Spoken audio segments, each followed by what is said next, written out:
Ladies and gentlemen, the story you are about to see is true. The names have been changed to protect the innocent.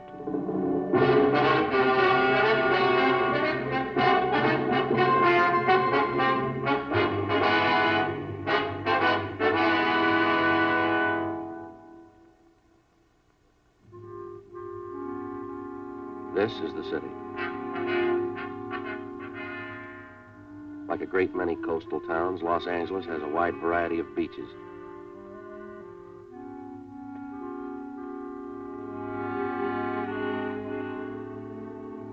This is Long Beach, California.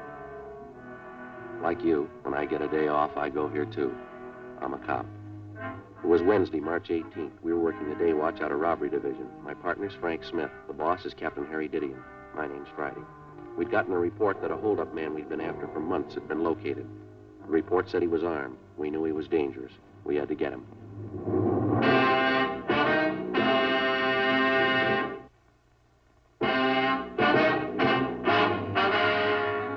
How's the coffee, Joe? Fine, I brought some back for you. Slats? Joe? Where's Tom? Checking out some tear gas equipment. Figured we might need it. You confirm that address? Yeah, 2100 Buchanan Avenue, corner house.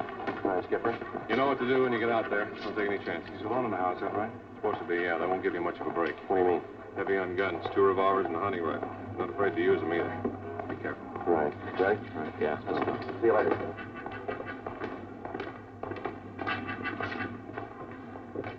Well, it's a long haul, huh? Hope this washes it up. Hunting rifle and 2 revolvers. What do you think, Joe? 18 robberies in 3 months. You know the guy as well as I do. Yeah. What's your guess? His name was Hoffman, George R. In our files, his criminal record dated back to high school days. Petty theft, grand theft auto, burglary, armed robbery. His record included 2 terms at Preston School of Industry and 1 at San Quentin. Hoffman's latest campaign was a 3-month run of armed robberies. We tried everything we knew to stop him, but it wasn't enough. We'd failed to get a line on him until one of Captain Didion's informants came up with a tip that Hoffman had been hiding out for the past month in a small bungalow on the corner of Buchanan Avenue and Selma Street. According to the information, the suspect had a good supply of food, ammunition, and 3 guns. 10:15 p.m. Together with Sergeants Tom Gaffney and Slats Henry, Frank and I parked our car down the street and started toward the house. As we approached the house, we could see a light burning in one of the front rooms.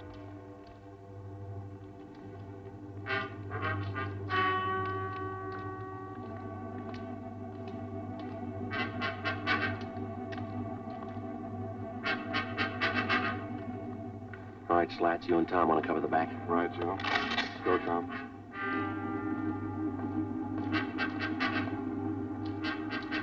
All set, Joe? Yeah, let's go. Joe. Front window. Yeah.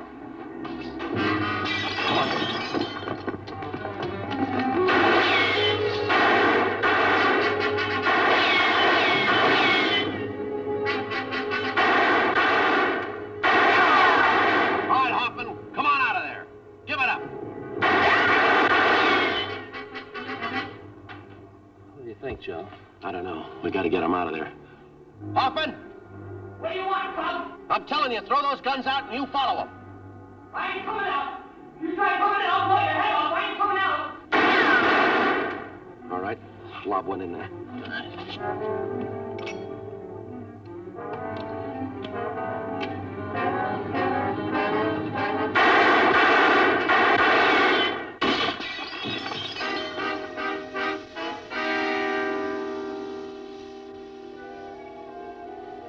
What do you think, Joe?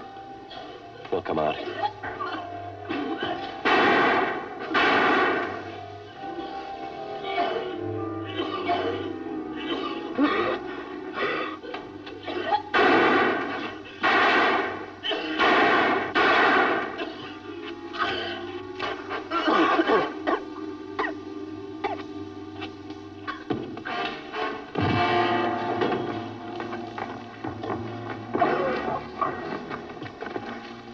All right, come on, Hoffman. On your feet. Come on, get up.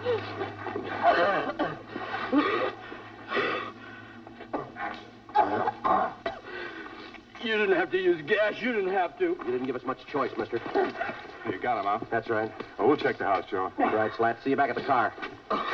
Who told you? Who gave you the tip? What's the difference? Sure made it easy enough for you. Might as well open the door and let you in. Yeah, that's right. Come on, let's go. Lousy guilt. I'll find out who did it. Takes me 10 years, I'll find out. I wouldn't make book on that, mister. What do you mean? You might be a little busy for the next 10 years.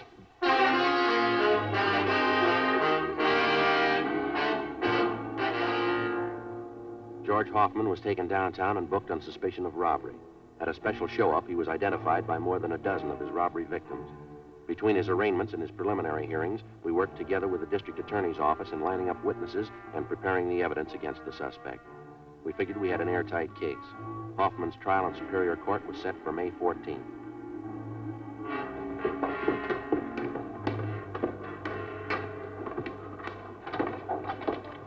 Hi, Joe. Oh, hi, Slats. What's doing? Still arraigning Hoffman? Yeah. What happened to your eye? How about that? I'll never live it down. Let me see. First real black eye I ever had. Had bruises, you know. They hurt, believe me. Well, how'd it happen? Every week, Gaffney and I go up to the neighborhood boys' club after work to help coach the kids at sports, you know. Yeah, I know. Last week we had boxing lessons. I was coaching this one youngster. He turned out to be a lot quicker than I thought. He really connected. I guess everybody's heard the story by now, huh? Just about. Gaffney took care of that. Captain called me in this morning asking me if I wanted to file assault charges against the kid. Big joke. Never fails. You still coaching up there? Not this week. Kids are supposed to get lessons in wrestling. I'm not taking any chances. Yeah. They've been watching television for months. See you later, huh? Right, Slats. Put your coat on, Joe. Why, what's doing? George Hoffman. Yeah? Just broke jail. The morning of his escape, Hoffman was scheduled to appear in Superior Court for trial. According to routine, he was taken from his county jail cell on the 12th floor of the Hall of Justice and escorted to the jail shower room on the 14th floor. There, he was to take a bath and change to his civilian clothes for his appearance in court. While he was in the shower room, he turned on the hot water faucets, filling the room with steam to hide his actions from the guard. He succeeded in forcing his way through a door, up the stairs, and got to the roof of the building.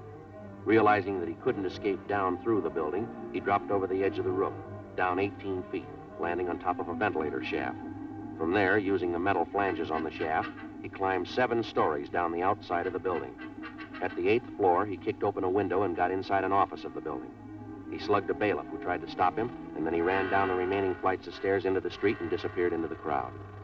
20 minutes later, he robbed a dentist's office at 3rd and Los Angeles Streets and got away.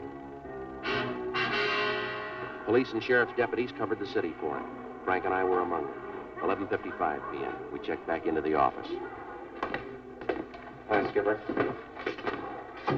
How about Hoffman? Anything new? Nothing. Not a trace of him. He must have a good friend someplace in town. Everything's covered. His friends, relatives, his hideout, everyone he knows, every place he's ever been. We plugged every loophole we can think of. The depots, terminals, the airports. Still no trace of him. I don't know. Sure is a strange one. No stranger than climbing down the side of a building. Did you check that story out, Captain? It's the truth. Apparently Hoffman planned the thing out pretty carefully. Well, how do you mean? The sheriff's men talked to some of the prisoners in the jail. They said Hoffman was practicing for it since the day we put him in there. He'd work out 5 to 6 hours every night, building up his hands and fingers. Well, how'd he do that? He used the upper bunk in his cell. He'd hang from the edge of it with the tips of his fingers. He'd do it for hours, pulling his body up and down. He made little grooves in the wall, dug his fingertips into them. Prisoners say he got so he could hold himself up like that 10 minutes at a stretch. That's pretty amazing. Robbery, did he? Yeah, little John, I sent him out about 10 minutes ago to relieve you. Should be there any minute. Right. What about our schedule, Skipper? As far as I know, we'll go all night on this. Sheriff's office the same. Uh-huh. You two were relieved at 11:30. Better check back in here at 5:30 a.m., okay? Right. Hot shot, I'll get it.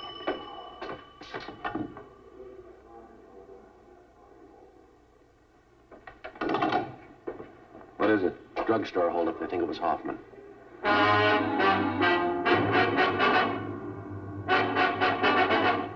The scene of the holdup was the Rex Lake Pharmacy on the corner of Pico Boulevard and Pine Lake Street. The victim, a Mr. Clarence Geringer, told us that the holdup man had entered through a rear door, slugged him, and escaped on foot with his overcoat and about $150 in cash. We showed him a number of mugshots. He identified George Hoffman as the bandit.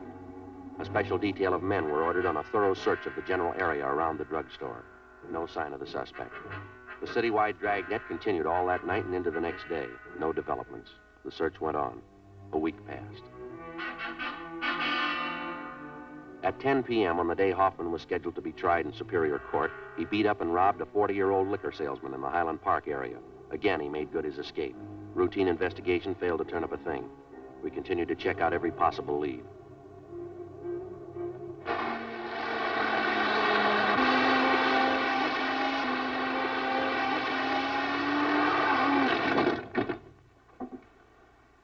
Look at that. That's a bad one. Yes, sir, it sure is. That pretty little mess is going to cost me 15 brownies. Brownies?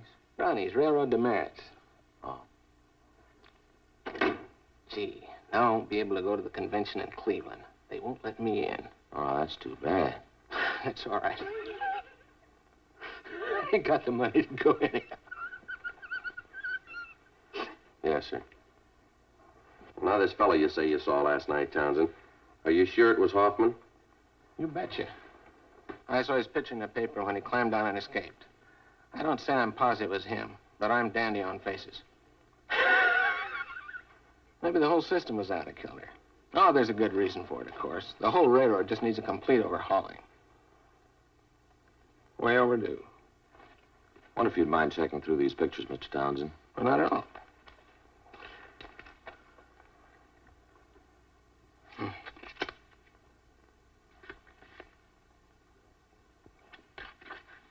Gee, that's a mean-looking one. Well, that looks like Harvey, the president of our railroad club. It isn't, though. He wears a bird.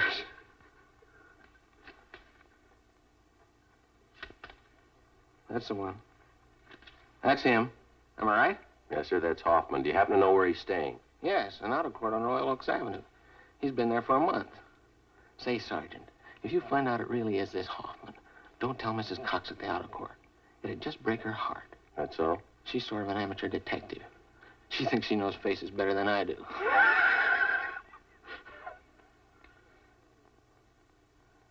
Say, you sure that isn't Harvey?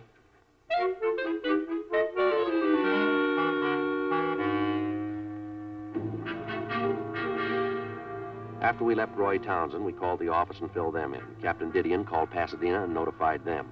Then we drove out to the auto court in which the suspect was reportedly seen. Yes, you want something? Yes, ma'am. You Miss Cox?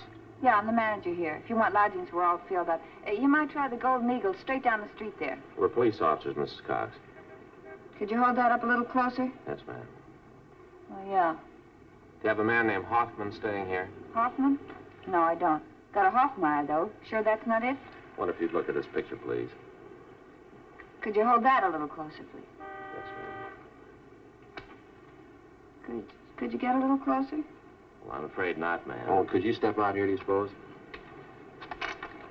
Thank you. You recognize him? Yeah, but his name's not Hoffman, it's King. Number 23. He's not in, though. Left about an hour ago. That's so? Yeah. I guess he won't be back for another hour.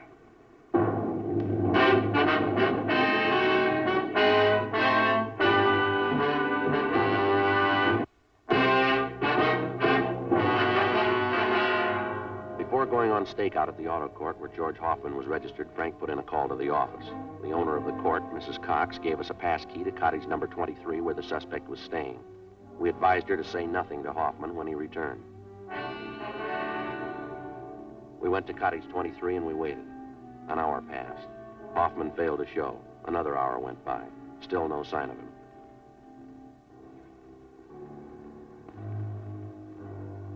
What do you think, Joe? I don't know. Way overdue. You think he might have been tipped?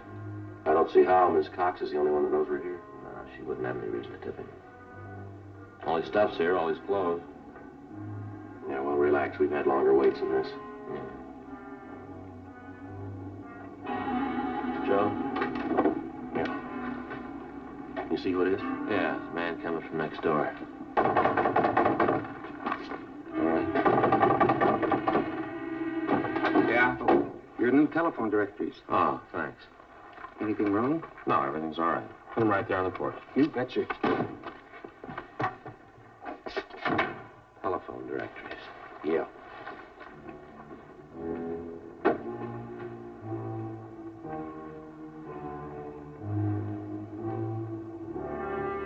We checked with the office. No word. At 5:30, we were still waiting. You know, I was just thinking, Joe. Yeah? What about? That fella Townsend has all those trains. Must be a great hobby, electric trains. It runs into money, doesn't it? It's pretty expensive. I was going to talk to Fay about it. It's real educational. My little boy would get a big kick out of having his own train. Well, don't you think he's a little young? He's only 3 years old, isn't he? Yeah, but I could put it together for him, show him how to run it. Yeah, sure.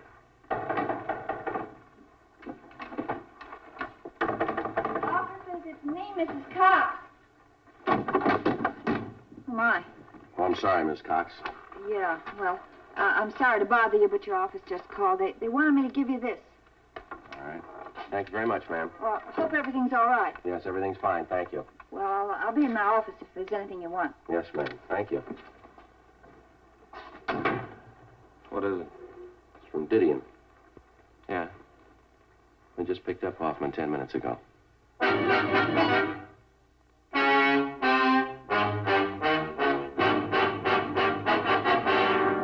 The suspect, George Hoffman, was taken back to Los Angeles and lodged in the county jail. This time, there was no escape. At his Superior Court trial on August 16th, he was convicted on several counts of armed robbery and sentenced to the state penitentiary. From August to January of the following year, the months went fast. We washed up a string of liquor holdups just before Christmas. We got 2 days off. In January, Frank was off work for a week with a bad dose of the flu. Another 5 months went by. Toward the end of June, we got word that George Hoffman was no longer at the state penitentiary. After serving 11 months, the former holdup man had been paroled into the Army with a provision that he serve overseas. Another 3 weeks passed. July 12th, Tuesday. Frank and I had lunch at Eddie's Cafe, and we checked back in at the office. Good meal, huh? Want a soda, man? What for? Well, I don't know about you, but that Eddie can change his menu. Fried beans, some pastrami sandwiches, that's all we ever get. Well, from the way you dug into him, I kind of got the idea you liked him. Well, I like them, sure, but eat too much. Look at me. 3 sandwiches and 2 plates of beans. No wonder I can't eat dinner. All right, Joe. Slats? Didn't know you two were back from lunch. Okay if I grab a sandwich? Yeah, sure, go ahead. We'll cover. Oh, there's someone waiting to see you in the next room. Oh, who is it? I'll get him. You want to come in here? Yeah, thanks. See you later, Joe. Right, Slats. Hi, Friday. Yeah? What's doing? Remember me, George Hoffman? Oh, yeah, Hoffman, in the Army uniform. I didn't recognize you. Yeah, I thought I might fool you. Guess you heard about me. Good break, huh, Sergeant? I'm glad you feel that way. How you doing with the Army? I'm pretty good enough. Sharpshooter. Yeah, that figures. I like it. Thought I'd drop up and see you fellas. See you still got the same partner. Smith? Yeah, we still work together. Oh, yeah, been a long time, Hoffman. How are you? Pretty good, officer, thanks. Just thought I'd stop by, show you there's no hard feelings. Sure thing. Got any idea when you're going overseas? Boys in my outfit figure day after tomorrow. That's kind of one reason I dropped in to see you. How's that? Well, I know it's pretty nervy, but I got lots of that. See, a bunch of us were on leave till tomorrow noon and figured we'd go out tonight, and I'm a little short. You know how the Army pays. Here's a couple of bucks, Hoffman. Will I do you any good? Oh, that's sure swell of you, Sergeant. Thanks a lot. Here's a couple more might help. I can't tell you how I appreciate this. Believe me, I'm going to see that you get this money back. It's all right, Hoffman. Thanks again for the touch. Good of you. Drop us a card if you get a chance. We'd like to know how you're doing over there. Sure thing. Bye, Sergeant. Bye. Good luck to you.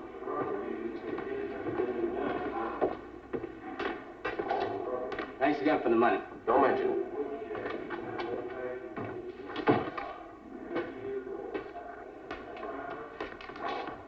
Well, looks like a turn for the better, huh? Yeah.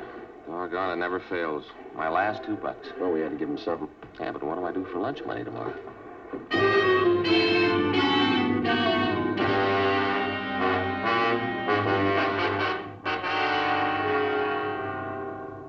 2 p.m.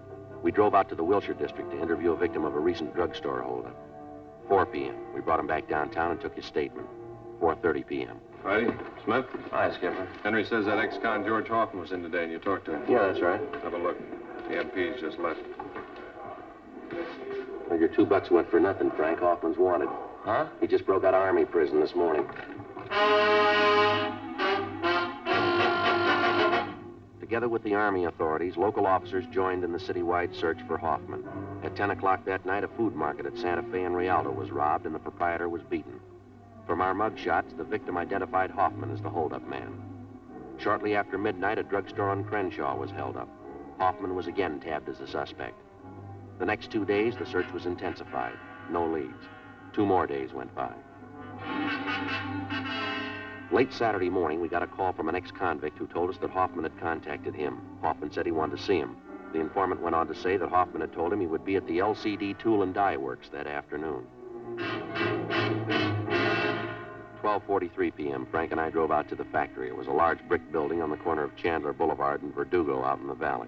We talked to our informant, Charles Kilgore. Like I told you on the phone. George called and said that he had to see me. He say what it was about? No, just that it was important. He said he'd call back and confirm it. And well, it's about that time now. Have you got any idea what it's about? Not the slightest. How is it you know Hoffman? I've known him for years, ever since high school. He's a nice enough guy, but a little impressed with himself, maybe. Well, if he's in trouble, why would he call you? I don't know. We got along pretty good in school. Maybe he figures I can help him out of whatever beef he's in. What time did he say he'd be here? He said he'd call me back and let me know. Just said that he wanted to see me, that's all. I said I didn't want to see him. I didn't want to get mixed up in anything. I know he's had some trouble with the law. Yeah? He said I was in it whether I liked it or not. And he wanted to know if I was going to be alone here this afternoon. I said yes. Yeah. I got to thinking about it, decided to call you. Excuse me. LCD Tool and Die Company, Kilgore speaking. Yes? Yeah, George. Uh-huh. Sure, how soon? Okay. It's 107, right on the main floor. Come in the first street entrance, right down the hall. Okay, I'll see you then. Hoffman. Yeah? He'll be here in 20 minutes. We asked Kilgore to check with the building maintenance staff and have the halls kept clear of people for the next 45 minutes.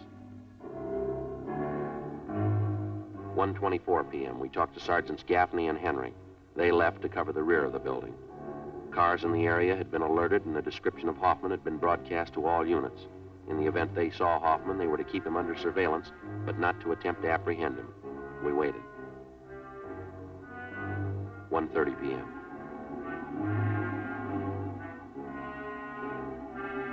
.140. 1:46.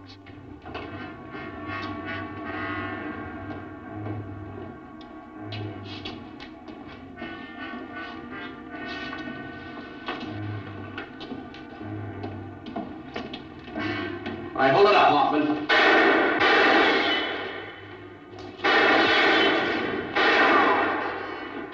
Get him on.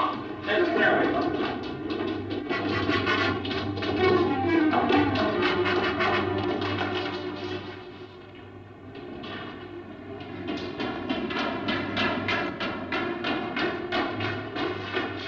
I'll head him off this way, Joe. All right, Slats, careful.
Let's go, Hoffman. Sure.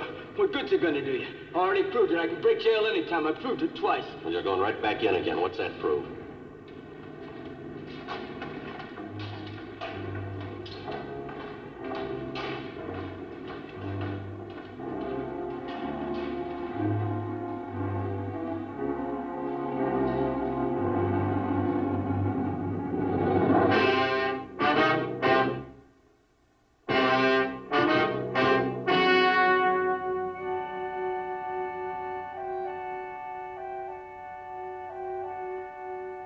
On October 8th, trial was held in Department 89, Superior Court of the State of California, in and for the County of Los Angeles.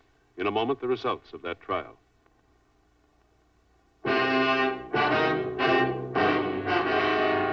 The suspect was tried and convicted of first-degree robbery, 3 counts. each sentence to run concurrently.